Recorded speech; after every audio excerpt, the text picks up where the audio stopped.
ansiaba que llegara este momento, no solo para darle las buenas noches, para desearle lo mejor y desde luego para que me acompañe a darle la bienvenida a una persona, ¿cómo diría yo? Pues muy especial. Se trata de una poeta, ensayista, traductora, maestra, tiene muchas actividades y sobre todo tiene una avidez de vida que es envidiable. Se trata de la doctora Angelina Muñiz Uberman. Yo le pregunté cómo se pronunciaba su segundo apellido y ella me lo indicó, lo estoy haciendo muy bien y hacemos bien en darle la bienvenida a este espacio. No es nuestro estudio de siempre, pues por razones evidentes, no tengo que explicárselas, pero estamos en un lugar donde vamos a encontrarnos simplemente juntos, juntos compartiendo una experiencia y desde luego compartiendo la vida, que es lo más importante. Angelina, muchas felicidades porque vas a ser el nuevo miembro de la Academia de la Lengua Mexicana. Muchas felicidades. Querida Cristina, pues yo te agradezco muchísimo que me hayas invitado a tu programa, es un honor. Estoy muy contenta y pues ya sabes. Ocuparás la silla número 7, la que ocupó antes el querido y siempre recordado doctor León Portilla. Exactamente, lo cual es un honor increíble que me haya tocado esta silla, me pudo haber tocado cualquier otra y me siento también por eso muy, muy feliz, lo veo como una figura tutelar que cuando yo esté allí en la silla séptima lo tendré a mi lado para que sea mi guía. Con su sonrisa, con su expresión de generosidad y también con esa cualidad que tiene, su avidez de saber y de compartir el conocimiento. Exactamente, y el papel tan importante para la historia de la literatura, de la vida, de todo lo que significa México. ¿De qué va a tratar tu discurso de ingreso a la academia? Faltan unas sesiones, 9 más por lo menos, pero de todas maneras yo quiero saber. Bueno, la verdad es que todavía lo estoy pensando bien exactamente, pero se me ha ocurrido que es una oportunidad de hablar de la generación literaria a la cual yo pertenezco, que podría ser la de los escritores que llegaron de niños, como yo también, a México, después de la Guerra Civil Española, y que aquí nos formamos, aquí crecimos, aquí hicimos nuestra vida, nuestra carrera, y que participamos, por un lado, de la vida de la República Española y por otro, de nuestra inserción en la sociedad y en la vida mexicana, que son los que se llaman hispano-mexicanos, aunque también se nos puede colocar en la generación de los 50 mexicana. Siempre hay esa discusión.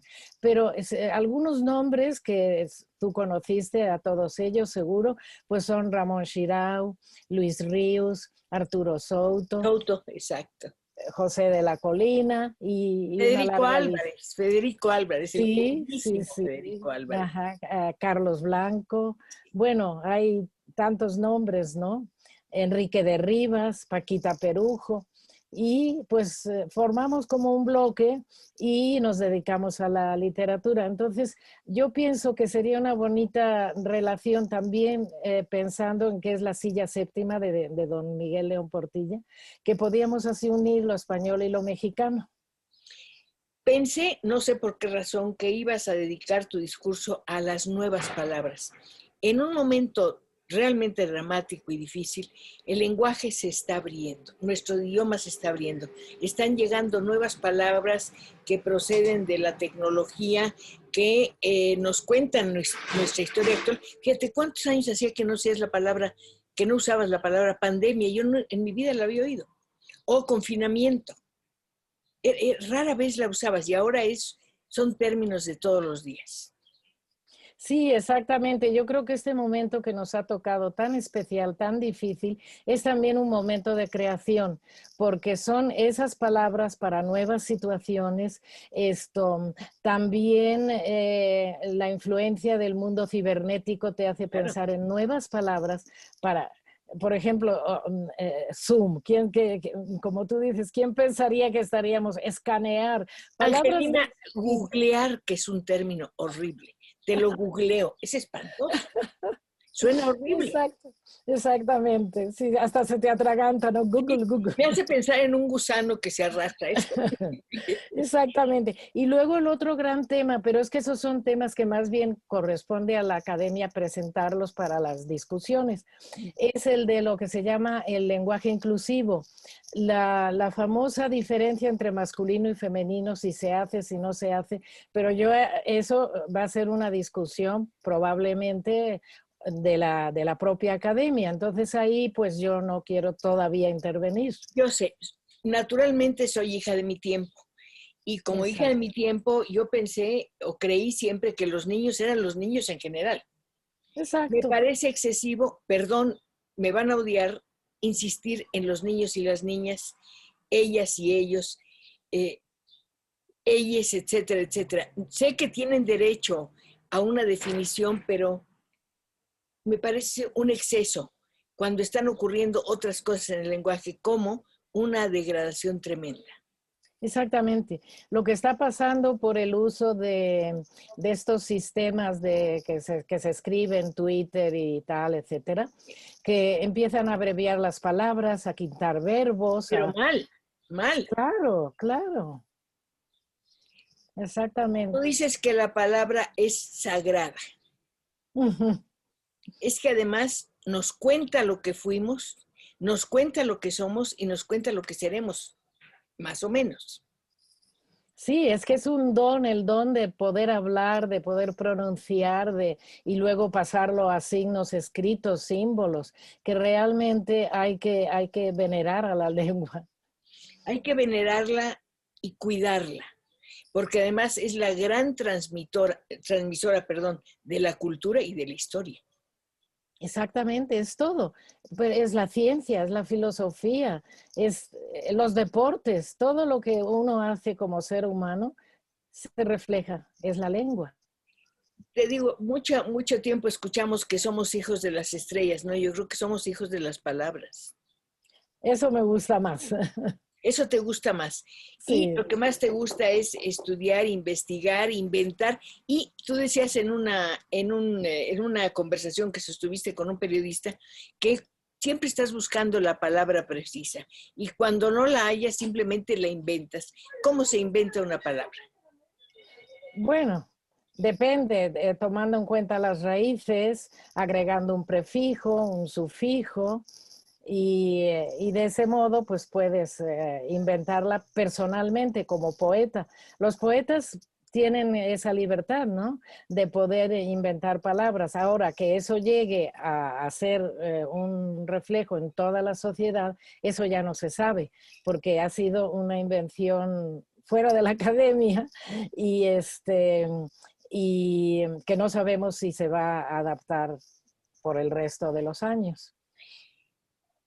Por lo que estamos pasando y por lo que ya pasaba desde antes, hemos perdido un poco la comunicación oral que tiene un valor extraordinario. Ahí se mella el lenguaje, se mella la lengua.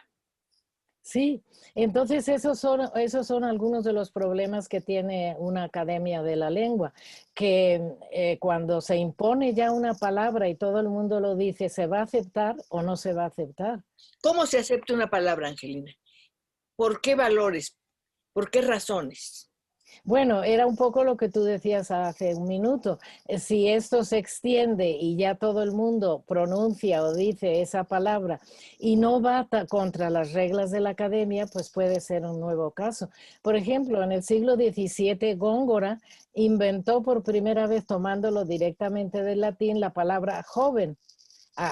No se decía en esa época para una persona de pocos años. ¿Se decía mozo? ¿Qué se decía? Exactamente, Cristina.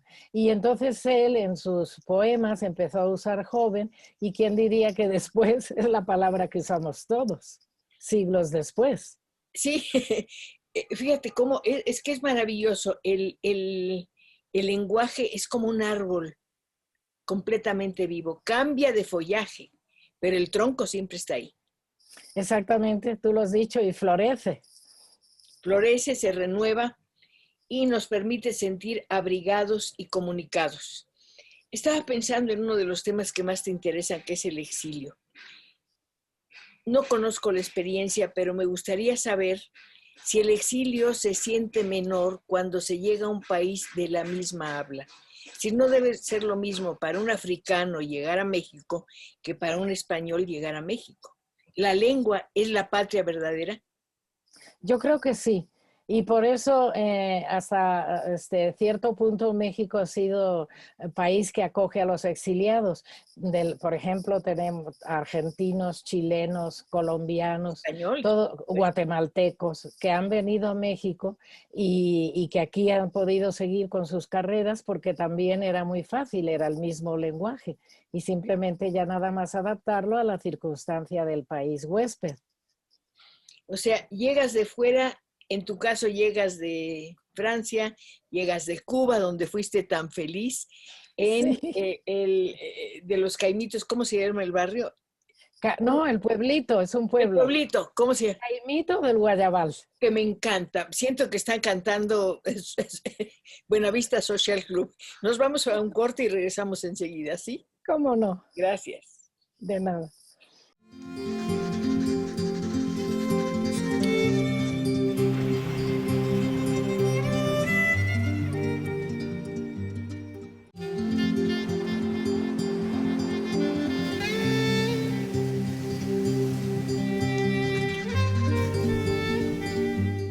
Tal vez la versatilidad y la riqueza de la literatura de Angelina Muñiz Uberman data de que recibió la influencia de muchas culturas. Pensemos en la cubana. Tú decías que ahí fuiste muy feliz en Cuba porque estuviste en contacto con la naturaleza y porque conociste a plenitud la libertad.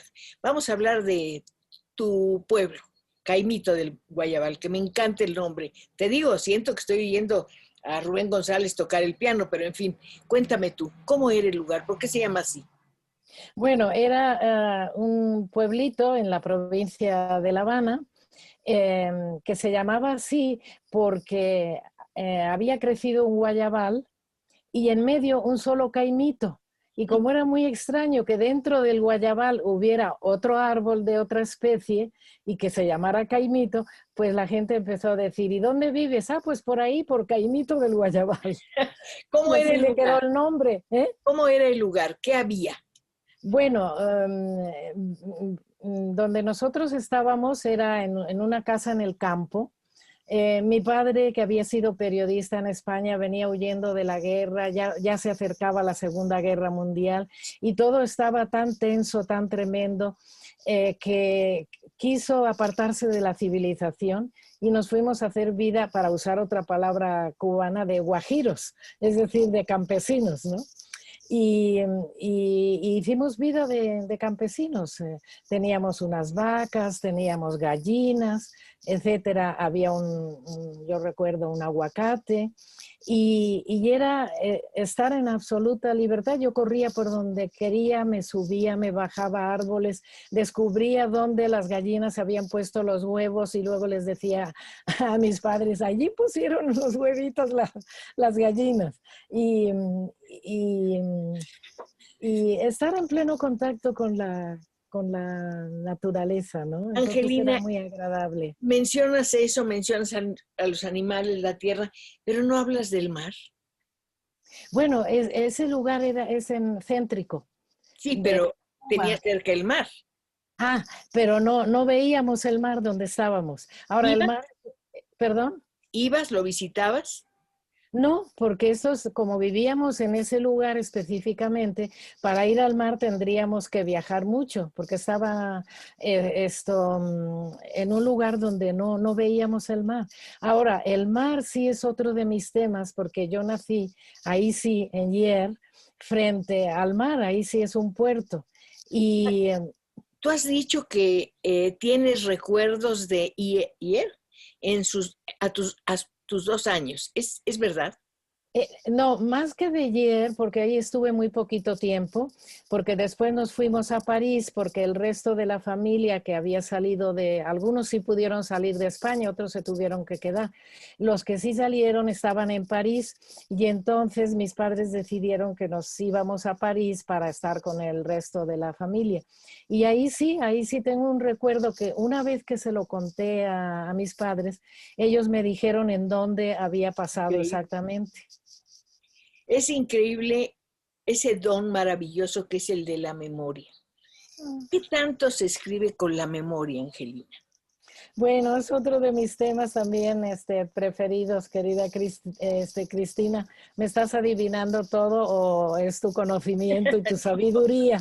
No, me imagino solamente, pero la memoria es poderosísima. Sí, entonces la memoria, y fíjate que eso va unido mucho al exilio, porque en el exilio, en el caso de que seas niña, de que te llevan tus padres o incluso de que naces en el exilio, ellos van a estar siempre contándote cómo era su vida en el país originario y te van contando las calles, te van contando el clima, los frutos, las flores, y entonces vas uniendo como, a tu experiencia en ese momento en el nuevo país con todo lo que te han contado y te cuentan ellos.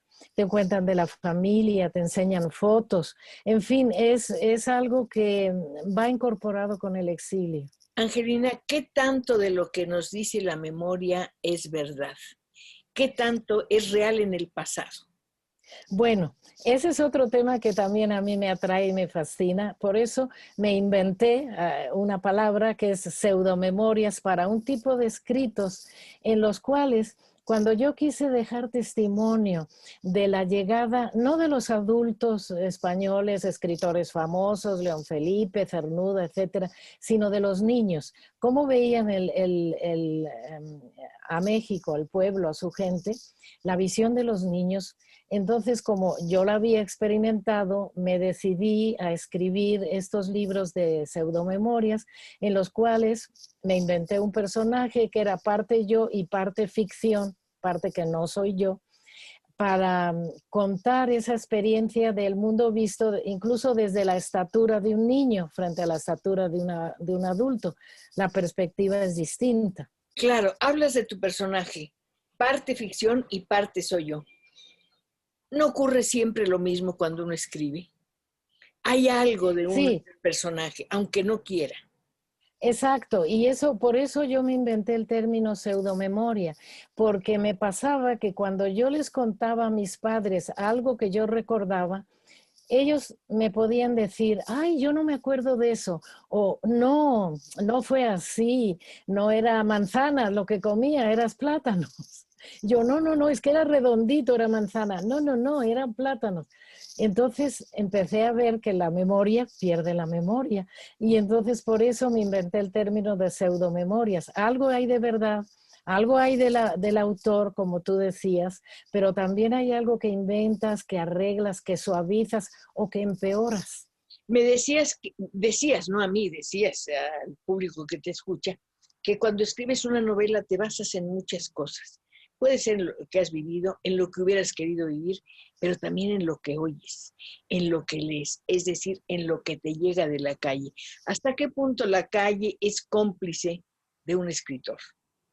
Pues es que el escritor yo creo que tiene muchos cómplices y que toma de aquí, toma de allá, a veces de una noticia periodística. Yo tengo un Sí. cuento que lo basé en una noticia periodística, lo cambié, claro, las situaciones, el país y todo, pero lo que a mí me impresionó fue algo que leí en el periódico o puede ser algo que leí en un libro de la literatura clásica o de la literatura contemporánea o una idea de un escritor amigo mío se me puede convertir también en mía y cambiarla, inventar. Son los mundos que maneja el escritor, la fantasía, la imaginación. ¿Cómo dominar a la imaginación? Yo creo que no hay que dominarla, hay que dejarla, no, nunca perderla. Por eso me atrae tanto el mundo de la infancia, porque en la infancia hay mucha imaginación, que La luego los adultos les dicen a los niños, no, no, no. Eso es horrible. La nueva premio Nobel, esta mujer maravillosa, decía que ella escribe para no perder la capacidad de asombro.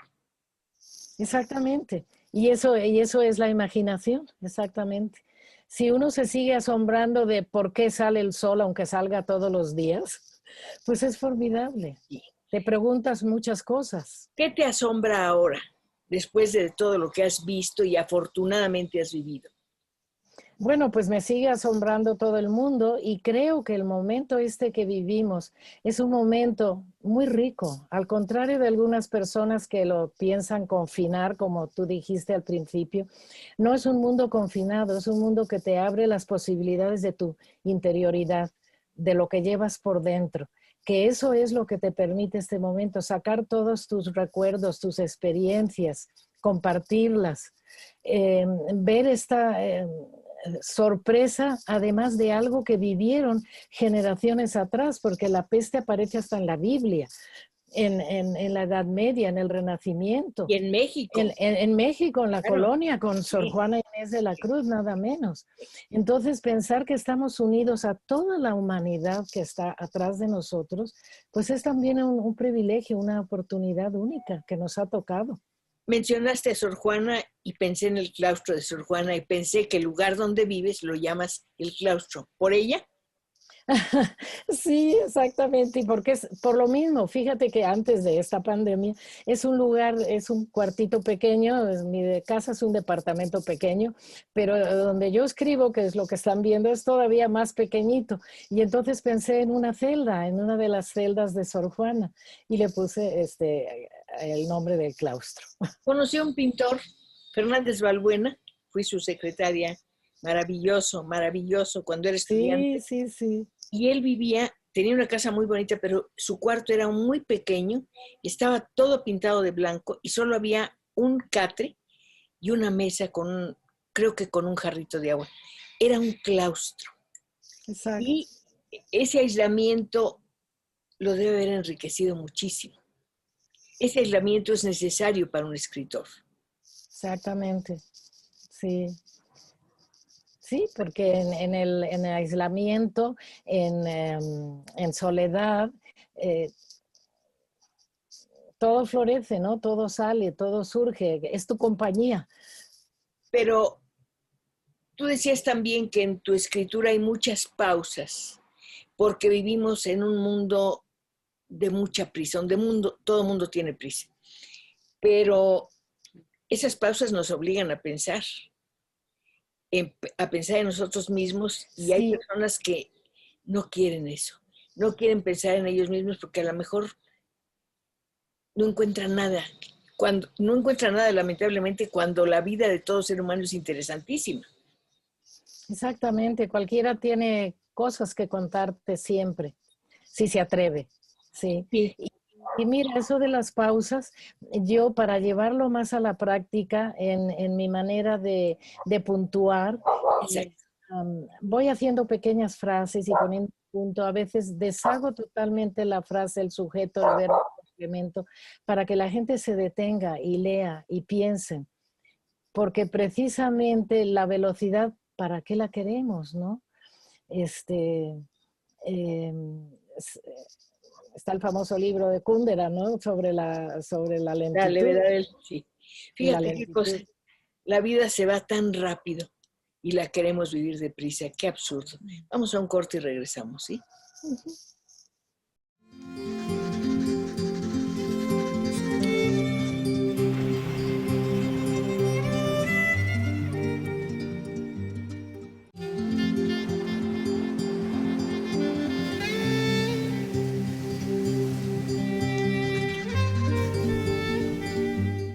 Estamos conversando con la escritora, con la maestra, con la investigadora, con la académica, una mujer que tiene muchísimos dones, que es Angelina Muñiz Huberman. Fíjate que tú te has definido, y lo apunté para que no se me olvidara, como una narradora agresiva y transgresora.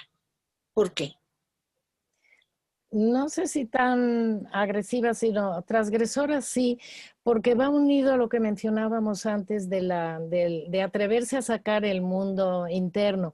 Eso también es algo que permite la literatura al escritor, sacar ese mundo interno o el mundo interno de otros, que no necesariamente es el tuyo, pero lo plasmas en una hoja de papel y luego en un libro y te va permitiendo conocer pues otros aspectos, otras perspectivas de lo que es la vida humana. No estar siempre repitiendo lo mismo o pertenecer a un género o al otro, sino poder combinar, o sea, una gran libertad. Tú decías que no respetas los géneros. Tú simplemente pasas de uno a otro conforme lo necesitas. Y esa es una gran libertad, Angelina.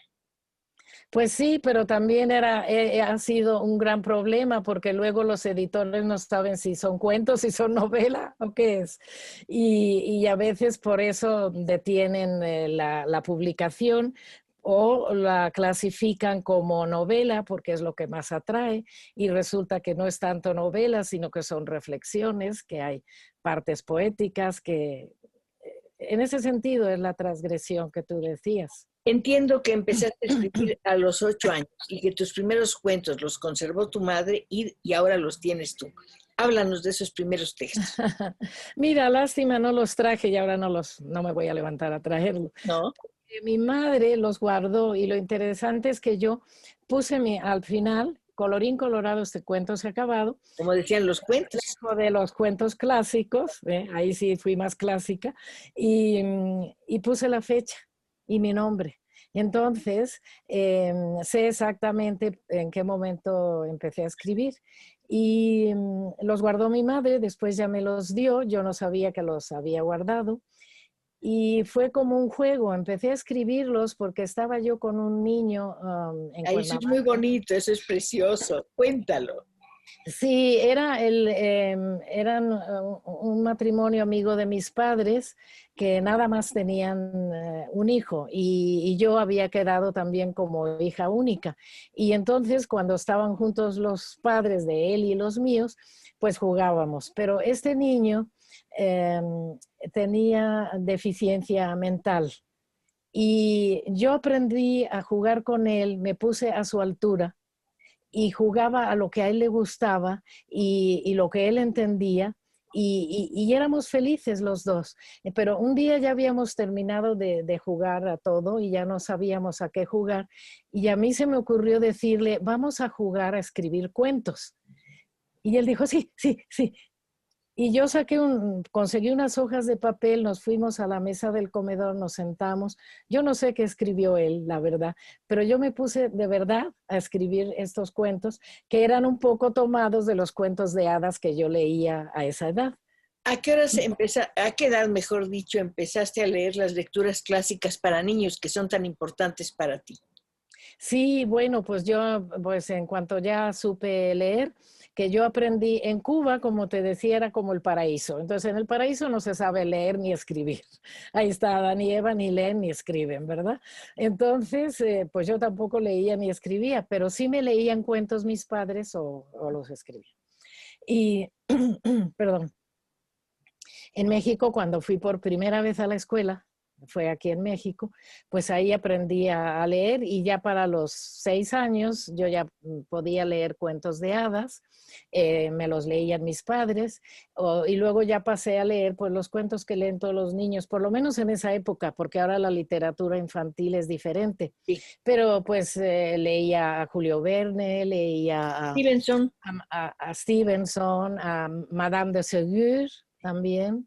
En fin, todo. Y a Víctor Hugo muy poco después. Sí, ese ya era adolescente, como a los 14 años ya leía yo a Víctor Hugo y a Alejandro Dumas, claro, Dumas, en fin, a todos a José Martí, tenía el libro de lecturas clásicas para los niños de Martí, que lo compraron mis padres en una feria del libro, que en esa época sería por los 40, se hacía en en el Monumento a la Revolución, ahí se ponían los libreros con unas mesitas y libros, y mis padres me compraban estos libros, sí. ¿Sabes qué? Me gusta mucho pensar que ibas a las librerías de cristal de la Pérgola en Sí, la Alameda. exactamente, ahí había esas librerías, ahí me llevaban mis padres. Ah, también a Juan Ramón Jiménez, claro, Platero y yo, porque eso me recordaba a Cuba, el campo Maravilloso, otra sí, vez. sí, sí. Sí. Tu padre era periodista, poeta, ensayista, era un hombre pues, que influyó muchísimo sobre ti y que quiso darte, como dijera yo, principios de la literatura, si no estoy mal informada. Sí, pero que pasó una cosa muy curiosa, y es que mi padre dejó de escribir, porque en Francia tuvimos la desgracia de una muerte muy trágica de mi hermano mayor, y él hizo como un voto y dijo, yo ya nunca más voy a escribir. Y cuando yo empecé a escribir, a él eso le molestaba porque él había hecho ese voto y yo estaba escribiendo. En cambio, mi madre me decía, no le hagas caso, tú escribes, si tú quieres escribir, escribe. Lo de él fue su vida, él decidió eso, pero tú no. Entonces yo siempre tuve también ese contraste en la escritura, que por un lado mi madre me daba libertad y por el otro mi padre me reprimía, me detenía. Como Entonces, lectora, ¿hubo para ti libros prohibidos? Como escritora, para ti hay temas prohibidos. Lo pregunto porque tratas mucho el tema del incesto. no, pues yo precisamente lo que quería quitar eran las prohibiciones.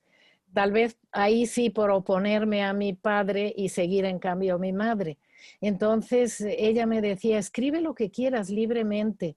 Y, y entonces empecé a incursionar en estos temas que son muy tremendos, que son muy fuertes, pero tenía ese apoyo y luego mi marido, Alberto, fue también el que me dio 100% el tema. Y yo le decía, pero ¿no te parece muy tremendo esto que estoy escribiendo? Y él me decía, no importa, si es lo que sientes, si es lo que te gusta, sácalo, ponlo adelante. Tú decías que cuando un escritor piensa en el lector, paréntesis, que se escandalice o que reacciona en contra de lo que tú quieras, pierdes tu libertad y pierdes también la del lector, pero creo que asimismo la del texto. Eh, no, yo pienso que la libertad es lo fundamental. Tal vez porque venía de lo que había pasado en Europa, de todo lo que pasó después, la pérdida de las libertades y en general, ¿no? Yo tengo un cuento que se llama El prisionero, que es muy tremendo, precisamente de estar encerrado, pero injustamente, y la tortura. Entonces, porque cuando leía las cosas que pasaban en países donde hay la tortura o lo que pasó en el franquismo, entonces eso también o lo que pasó con el holocausto, con el judaísmo, con los judíos en Europa y el nazismo. Entonces, lo que más se valora es eso, es estar libre, porque pienso que el hombre es un animal en el buen sentido, es un animal porque pertenece al reino animal, no es vegetal, piedra. Entonces, lo que añoran todos los animales cuando uno los ve en el campo es estar libres, ¿no? Entonces, el texto también le puedes dar libertad si usas estos temas de una manera equilibrada. Es muy curioso porque es de una manera armónica lo que no es armónico. Eso es lo que pretendo hacer. Pero fíjate, estamos hablando de un arte que tiene que ser libre, pero en cambio tiene exigencias muy concretas. Escribir no es nada más, tiene sus leyes, tiene sus normas, tiene sus principios, su, su comienzo y su final. Sí, claro, eso sí, de acuerdo, porque de nuevo es la vida del hombre, igual el hombre es niño, es joven, es adulto, es viejo y finalmente muere, ¿no?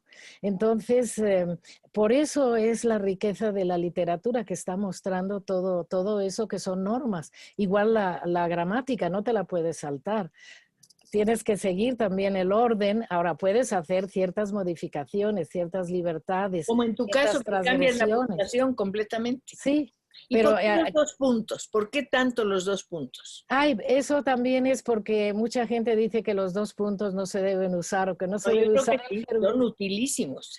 Te Entonces, dice el por qué, sí, y entre otras cosas. Exactamente.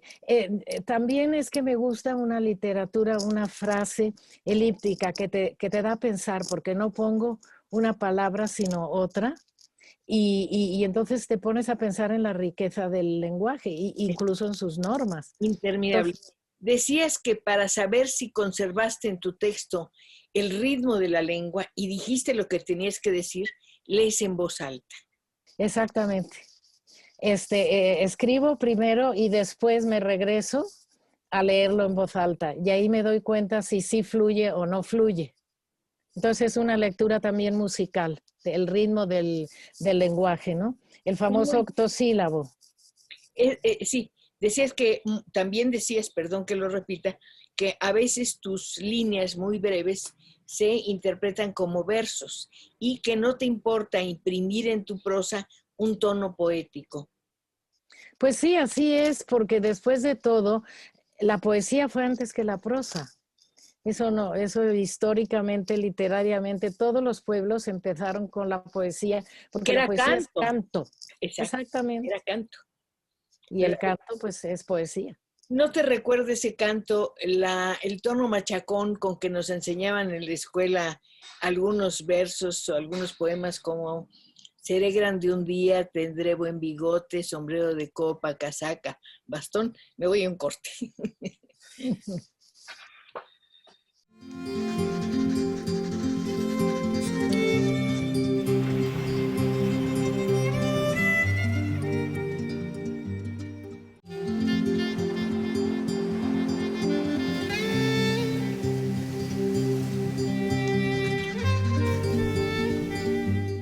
En una entrevista que leí, el periodista comentaba que en el estudio de Angelina hay libros, desde luego, fotos, recuerdos y un piano. Y esto me recuerda a mí que la música es muy importante para su trabajo. ¿Por qué razón? Pues mira, porque desde chica, también a los 8 años, mis padres me pusieron una maestra de piano. Mm. Empecé a tomar clases de piano y me seguí haciendo la primaria, la secundaria, y al mismo tiempo llevaba la carrera de piano. Mi profesor último era José F. Velázquez, que fue muy Ah, famoso fantástico, sí, en cómo su no. época. Y llegó un momento en que este profesor le dijo a mis padres y a mí que yo ya no hiciera la preparatoria ni carrera y que me dedicara al piano y que tenía que estudiar 3 o 4 horas en la mañana y 3 o 4 en la tarde, y que mi pensamiento fuera siempre el de la música. Yo estaba muy contenta porque me gustaba muchísimo la música, pero cuando terminé el tercero de secundaria y empecé con las horas en la mañana y en la tarde, resulta que cuando estaba estudiando piano yo miraba el reloj y decía, ya me falta 1 hora y después termino y me voy a leer o me voy a escribir un cuentito que se me ha ocurrido. Y al revés, cuando yo estaba leyendo o escribiendo, nunca miraba el reloj. Y eso se repitió todos los días y de pronto dije, Automático. es la manera de escoger si voy a hacer la preparatoria y carrera. Hay un comentario que me interesa abordar. Dijiste, al descubrir mis raíces sefardíes, cambió mi escritura. ¿Cómo las descubriste y por qué cambiaron tanto en ti? Bueno, resulta, por eso sigue siendo la infancia tan importante. A esa misma edad, entre los 6 y los 8, Claro, vivíamos en la colonia Condesa, en la calle de Tamaulipas. ¿no? Y entonces, sí, tu barrio, ¿verdad?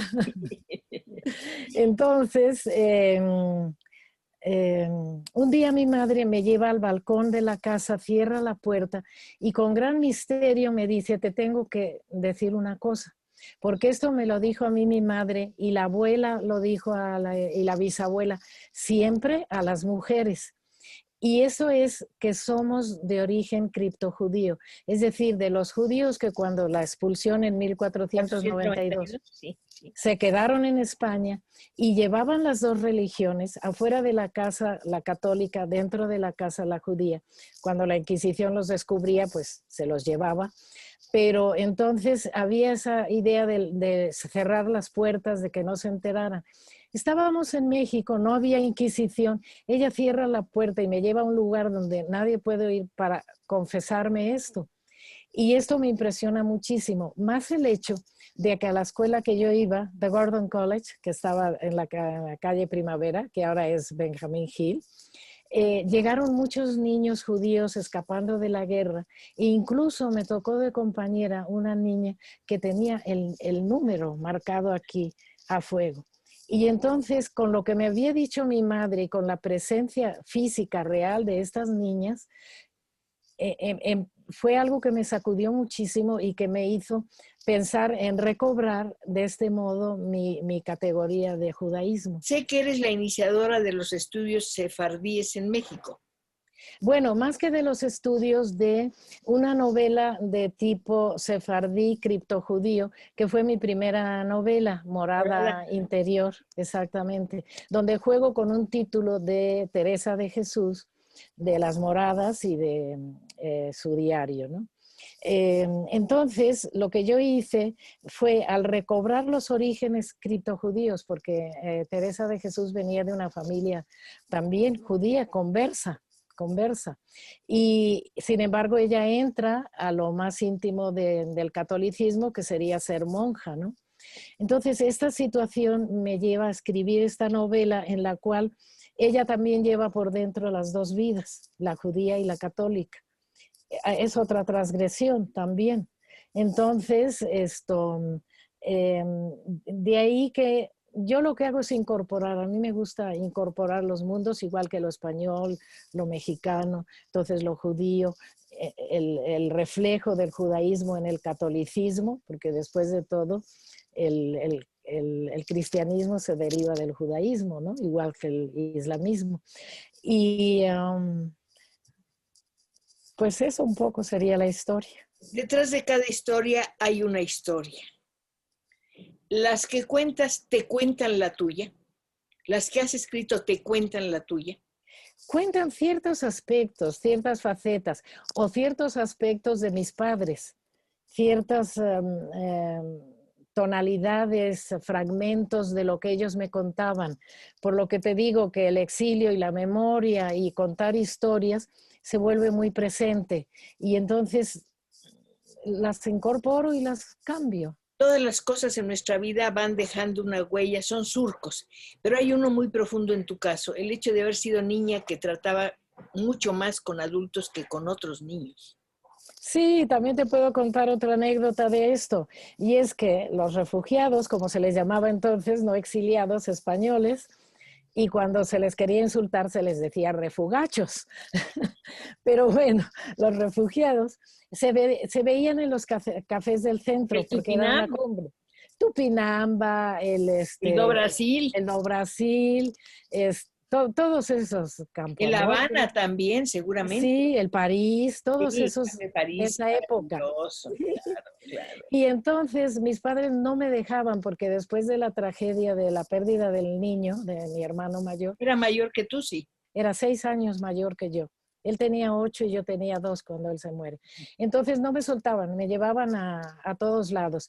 Y entonces ahí estaba yo con los refugiados diciendo, este año muere Franco, y nos vamos a España y no sé qué. Y yo oyendo todas las historias de los adultos y yo ahí en medio de ellos. Entonces a veces me metía bajo la mesa y jugaba, pero otras veces salía y les oía. Y entonces tenía también la visión de los adultos, pero desde mi tamaño chiquito. Pero los adultos, perdón, en conflicto. Y escuchaste mucho hablar de la muerte. Sí, totalmente. Es que fue lo que me tocó, porque fue la guerra civil, la Segunda Guerra, los campos de concentración. Entonces era de lo que hablaban siempre ellos. Yo todavía guardo un libro, un mapa, bueno, en libro, donde mi padre iba marcando, poniendo unas señales de las batallas de la Segunda Guerra. Los aliados están aquí, los alemanes están aquí, y lo iba marcando. Y yo lo veía. ¿Cómo pudiste sobrepasar eso? Pues yo creo que por la escritura, precisamente. Me permitió sacar como instantáneas, como flashazos, como impresiones, reflexiones. Y ahí va, ¿no? ¿Tu escritura era tu interlocutora? Bueno, tengo otro libro que se llama Dulcinea Encantada. Aquí lo en tengo, sí. cual- Ay, 1992. sí, sí. Entonces,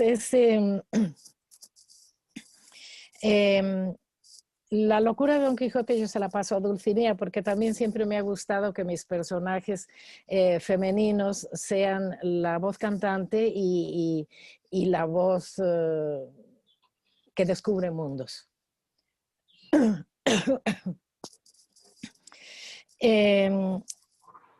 Está viviendo 3 vidas al mismo tiempo.